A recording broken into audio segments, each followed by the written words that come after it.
Hello and welcome to episode 23 of Linux After Dark. I'm Joe. I'm Chris. I'm Gary. And I'm Dalton. Welcome back, chaps. Today I want to have an argument with you, Gary. So we were throwing around some ideas in our little Telegram group for subjects that we could talk about. And I suggested that perhaps we could talk about the best way for people to progress beyond the desktop into headless machines if they've only ever used the Linux desktop. And you said to me, Gary, well, what's the point? In a world of cloud and serverless, surely anyone who doesn't know how to use the command line doesn't need to. And you are wrong. You are so wrong about this. And I want to have a proper row with you about it. Well, I guess to defend myself slightly, I think there are definitely some use cases where it makes sense. I think what I had in mind was the average university graduate who is looking to go into a career in software development probably doesn't need to go and learn the Linux command line at this point, aside very basic stuff like using Git or ls or cd or the very basic GNU utils that we all use every day. Most of the time, they're just writing code and deploying it in some kind of serverless function, and someone else looks after all of that stuff for them. Who, though? Who looks after that for them? The people they're paying a lot of money to look after it for them. Yeah, that's the thing. System administration has become an entire industry at this point. Look at most cloud providers. They will look after the underlying runtime of your Docker containers for you. They'll have like a managed Kubernetes service or a managed container service. Or some of them even go one level above that, where you just give them your Python and it runs as a, batch job or whatever else. And they look after the OS image. They look after even the runtime and even like the versions of Python in most cases. You just have to make sure that your code is up to date and will run in the environment that they give you. And yes, you pay handsomely for that in a lot of cases, but it also means that you don't have to worry about any of that. You just write your code and it runs somewhere. Well, guess he won. We're all done here. Yep. See you later, guys. Now, I do appreciate that there are edge cases here. I mean, Chris, you work in HPC, and clearly, that's an entirely different industry. And there are times where people need to understand Linux because they're getting SSH access to the box. But I just don't see, with the people I work with day to day, the need for them to have SSH access to anything. They just write the code and run it. Right, but I think you're in serious danger here of having a cloud-shaped hammer and seeing everything as a nail. But if you're leaving university, chances are you're going to get a job in a company that is making use of cloud. That is true, but if everything's abstracted away from you and you don't have any clue how any of it works, then what do you do when it goes wrong? I suppose just destroy it and start again. Yeah, that is true. I mean, most of that infrastructure is immutable. So if your Python project that you're running in a cloud provider stops working, you just restart it and then it will probably start working again because the underlying stuff wouldn't have changed. So yeah, if it goes wrong, you just throw it away and run it again. And it's no big deal in most cases. The data is completely separate from the application and you're probably using a managed database as well. And if that's the case, chances are you just open a support ticket and someone from insert cloud company here sorts it out for you. I think that's ultimately a good thing because it means that there's a lower barrier to entry to get into software development, which, means that a lot of crap is going to be made. A lot of crap has been made for the past, however many years of software development we've watched. But it also means that, much like YouTube kind of revolutionized how content is made, distributed, and ultimately what is created, I think the same thing is going to happen for software. Where software isn't necessarily a creative endeavor, we can talk about that another time, but some things are, like making a website that makes Firefox do funny things, or that makes funny noises when you mouse over the right things. Making that easier for people, I think, is a good thing overall. Right, but someone has to understand the fundamentals of how all this works. You're going to end up with so few people actually knowing how to administer these systems from the metal upwards that you're going to have a serious problem. I don't think so. Very few people actually understand how the Intel x86 architecture works at this point, or how to write code that will actually run on it. But that doesn't stop it from being useful and used by a lot of people. Yeah, and I think the key was that I said most people don't need to understand it. If you really want to go into a career in systems administration or networking, I think you'll just end up working for a company that specializes in doing the stuff that developers don't want to do. And making a killing doing it. Yeah. Like those people make a ton of money. I would imagine someone who is working at Google, racking and stacking servers and installing the OS on them, etc., probably makes a lot more than they would have done if they were working in a doctor's office doing the same thing. But I still think there is value in going back to basics before you get into the cloud stuff, before you become a cloud admin, I suppose. It makes sense to me to mess around with some Raspberry Pis or old desktop or laptop machines headlessly on your own network, or even SSH'd into a cloud instance that is just a base Linux installation that you then have to build up some sort of stack on top of manually. Isn't it better to understand or have at least a basic understanding of how all that works before you then just abstract it all away? I think that's definitely a path that you can go down. But I also think that it's a case where a lot of people take a lot of different paths to get to the same goal. For example, I work with some instructors who teach how to fix cars. And in some cases, they will have a carbureted engine block in their classes to show students what came before fuel injection. Car analogy. But that doesn't necessarily have to be the only way to learn how to work on a modern engine. Context is very important, isn't it, as well? I can see where you're coming from, Joe. You don't want to be in a situation where nobody is able to take responsibility for that. I don't know. I get the sense that people are less interested in that, maybe. They want to skip ahead. But is it such a bad thing that they don't necessarily know every single step of the way? It really depends. Gary, you mentioned in my job, the role that we take is to facilitate people achieving an end goal, which might be scientific or various other objectives. And that's fine. If sometimes people don't fully understand everything that's happened, that's okay. The problem comes if we're trying to step backwards with the person and there isn't like a fundamental understanding of getting there. Now, it's difficult for us particularly, as you said, Gary. It makes a lot of sense for the individual users of an HPC setup to know how to interface with a command line, simply because we can fit more jobs onto the resources that we have available.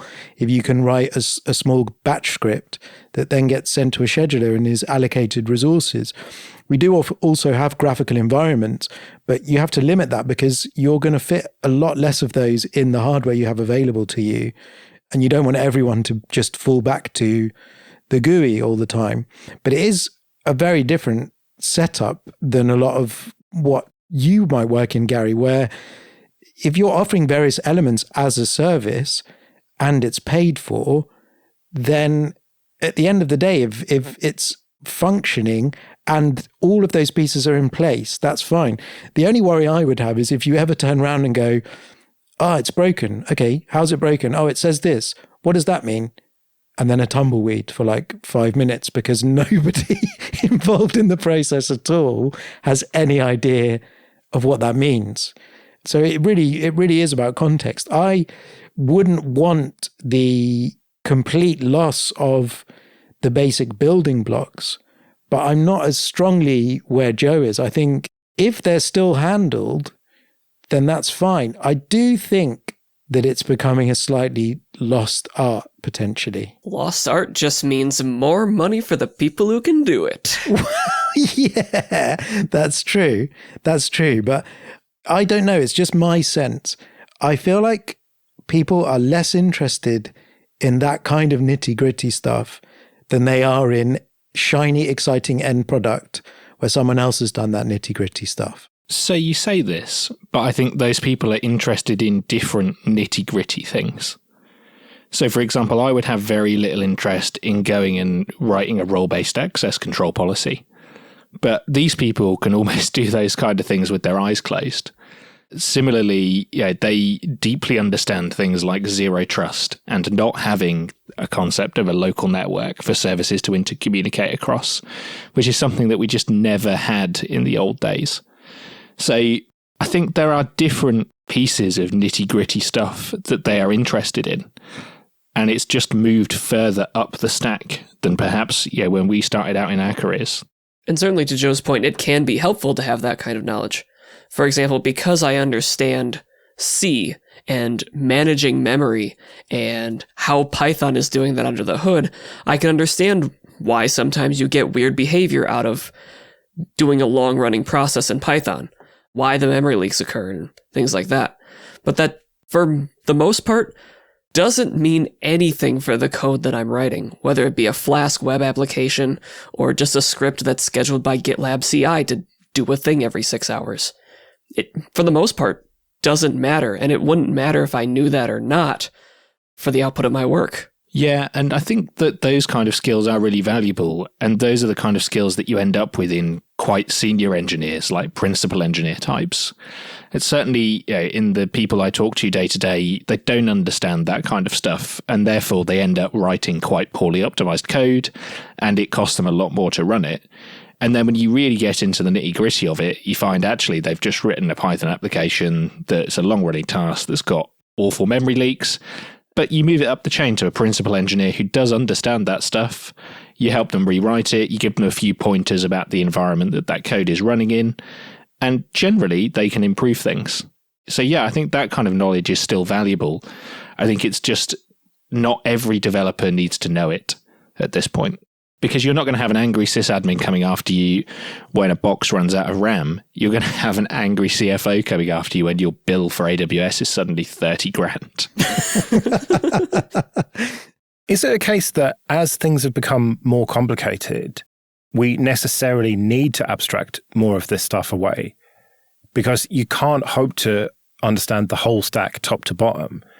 And so as things progress and become more and more complicated, you kind of have to specialize more and leave the installation of the operating system, for example, and deciding the partition layout. That's not even relevant anymore to most people who are doing infrastructure as code, because that's all just taken care of for them. They're much more interested in the provisioning of thousands of containers and VMs. Yeah, I think that is the case. And I would even take it one step further, that these days people aren't even interested in the provisioning of containers and VMs. They're interested in their code running and having an endpoint. It could be running on any operating system. It could be Linux. It could be Fuchsia. It could be Windows. They don't care. They just want to have their code execute and run somewhere. So it becomes more and more abstracted as time goes on. Like, containers and VMs and stuff are already an outdated concept at this point. I think that's what everyone always wanted, though, and it's just now become possible to actually make it happen. I mean, when I was spinning up Apache and PHP and all of that so that I could run Nextcloud, I didn't want Apache or PHP, I wanted Nextcloud. And while it's a good thing that I learned how to do those things, I think, all I really wanted was Nextcloud, and if someone could have just given that to me, I would have been just as happy. Snap install Nextcloud, problem solved.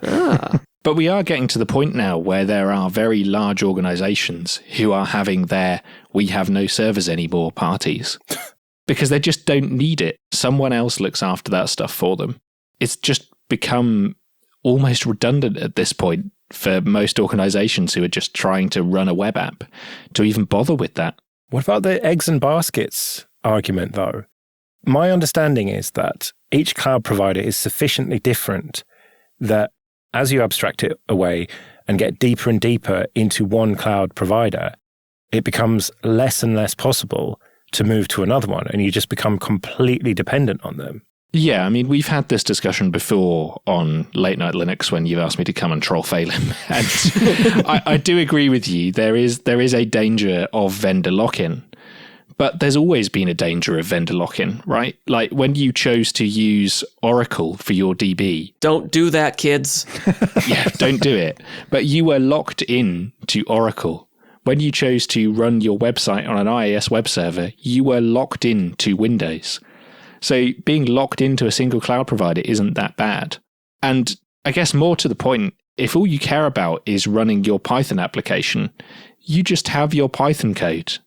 The execution of that is just an implementation detail, and you could take that and run it in Azure or AWS or GCP. They all have services that will do it for you. But isn't that what's so great about Linux and open source, is that you're not locked in. You are locked in. You're locked into that single product. If you choose to build your entire application on Postgres, you're locked into Postgres. The only difference is that if the company making Postgres were to go away, or community, that you still have the code.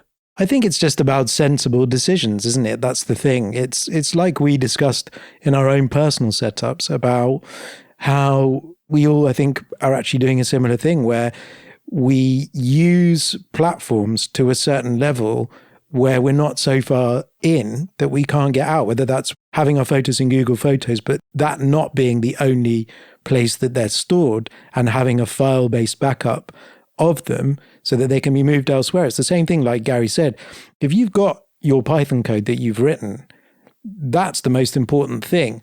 Where you should start to be sensible and worry is if a provider comes along and goes, there's actually a language which is quite similar to Python, but it makes it easier, and there are these shortcuts you can take, and you end up with something that you then can't take elsewhere. That's where you have to be slightly savvy, I think. But I think it's a positive if you can focus on just that code and then say, make this run without having to go, what is happening in the background to get me there? So it's always about being sensible, I think. Now, it depends who's making the decisions as to how sensible you are. You could be the sensible voice, but you don't have the keys to the castle. So the sensible decisions aren't made. And even if you take it a layer down the stack, a lot of those services that cloud providers give you are pretty much API compatible with any of the open source stuff. So if you take a lot of the serverless DBs, for example, they are Postgres or MySQL compatible. If you take S3, for example, that API is pretty open and pretty well known, and there are lots of S3 compatible storage platforms. So even if you take it a layer down the stack and start thinking about those kind of services that you're using, they are pretty open, and they generally are portable cross-cloud and cross-on-prem. So say a young relative of yours came to you for advice, Gary, and said, I want to get into IT like you, Uncle Gary. What should I do? Would you tell them to spin up a Raspberry Pi and SSH into it and learn about basics like LS and copying stuff around and rsyncing and all the rest of it? Or would you tell them, no, just get started with a cloud provider? They've got this free tier or whatever, or this trial that you can do. Get into it that way. I would probably tell them to spin up the Raspberry Pi and go and learn about CP and rsync and all that stuff that you said. But I wouldn't want them to go any deeper than that, because all I see most developers doing in their day job is using those basic commands in the little terminal window at the bottom of VS Code or IntelliJ. I think that the real value at this point is going and learning a programming language, because the biggest thing that I see missing from the way that I learned how to IT was that I didn't learn to program. I didn't go and learn Java or Python or Rust or Go. And I think that in a world where we're moving more and more away from the operating system or the hardware or even the VM or the container mattering, knowing how to go to that level where you can just start writing code is the really important thing. And the rest of the stuff is an implementation detail that in 5 years' time, someone else will worry about for you. Well, hopefully they are wise words. And I think I trust you a little bit more than I trust me on this. So I think you might have won, Gary. Well done. Yay. But do let us know what you think, dear listener. You can email us, show@linuxafterdark.net. Whose side are you on? Were you convinced by Gary, or are you failing, essentially? Not even you? No, Gary convinced me, I think. I think that I was wrong about this and you were right, Gary, so well done. I try and be reasonable. I try and take arguments on board and not be too set in my ways. That said, I think that I would tell the young person to probably do both, but why not keep the Raspberry Pi around for a little bit longer than Gary would? Yeah, you keep the Raspberry Pi around and put some kind of S3 emulator or something on it. Right, well, we'll be back in 2 weeks then. But until then, I've been Joe. I've been Chris. I use the cloud. And I've been Dalton. See you later.